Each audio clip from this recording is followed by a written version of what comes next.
பிரியமானவர்களே, வாழ்வின் வெளிச்சம் வேத வசனத்தின் மூலமாய் உங்களை சந்திப்பதில் மிகுந்த மகிழ்ச்சி.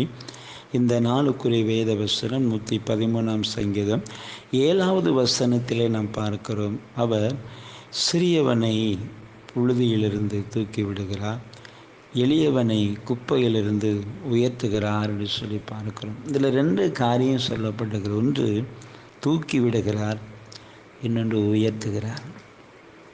பிரியமானவர்களே, கர்த்தர் உங்களை தூக்கி விடுகிற தேவன்.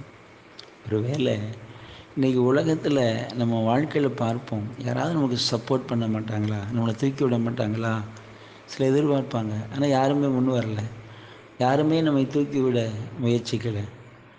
ஆண்டவர்களை தூக்கி விடுவார். அது மாத்திரம் இல்லை, உங்களை உயர்த்துவார். நிச்சயமாக இந்த வார்த்தையின்படியே கர்த்தர் உங்களுக்கு செய்ய வல்லவராக இருக்கிறார்.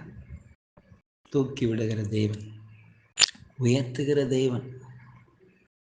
சிலர் செய்வாங்க, செஞ்சுட்டு அதை சொல்லி காமிப்பாங்க, அது உலகம். ஆனால் ஆண்டவர் அப்படி அல்ல.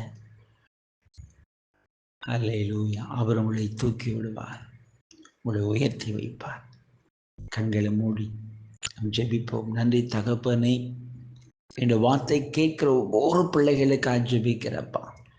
இந்த வேத வசனம் சொல்லுகிறதப்பா, நீ தூக்கி விடுகிற தேவன் ஐயா, உயர்த்தி வைக்கிற தேவன் சொல்லி யார் இந்த சூழ்நிலைக்கு உதவி செய்ய மாட்டான், எதிலிருந்து என்னை யார் தூக்கி விட மாட்டான். என்னை ஏங்கி நிற்கிற பிள்ளைகளை கண்ணோக்கி பாரும். உடைய கரத்தை நீட்டி உடைய பிள்ளைகளை தூக்கி எடுத்து நீ கண்மலையில் நிறுத்தும்படி நான் செபிக்கிறப்பா. ஆமென் ஆண்டவரே. கர்த்தர் தாமே உடைய பிள்ளைகளுக்கு இறங்கி உதவி செய்யணும்.